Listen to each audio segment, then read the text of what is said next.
ఇప్పుడు ఏపీ మాజీ ముఖ్యమంత్రి జగన్మోహన్ రెడ్డి కేసు బహుశా Guinness book of world record అట కదా. ఇంతకాలం బెయిల్ మీద ఉంటాం, ఈ కేసు ప్రొసీడింగ్స్ అటు ఇంతవరకు తేలకుండా జడ్జీలు మారిపోతూ ఉంటాం. వ్యవస్థ 6 సంవత్సరాల తర్వాత కోర్టుకు వచ్చాడని అందుకే జుబిలెంట్ మూమెంట్లో ఒక క్రిమినల్ కేసులో ఉన్నవాళ్ళు అటెండ్ అయితే ఆ జుబిలియన్స్ వస్తూ ఉంది. అవును, ఎవరైనా ఇటువంటి కేసుల్లో అరెస్ట్ అయ్యి బయటకు వస్తామంటే వాళ్ళని రిసీవ్ చేసుకోవడానికి బ్రహ్మాండమైనటువంటి ర్యాలీలు వెళ్తూ ఉన్నాయి. అవును.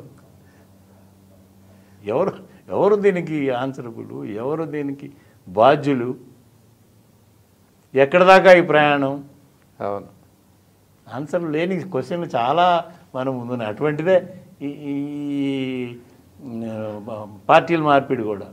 ఎస్, దీనికి ఫుల్ స్టాప్ పెట్టాలంటే చేయగలిగిందల్లా ఒకటి, పార్లమెంట్ హ్యాస్ టు అమెండ్.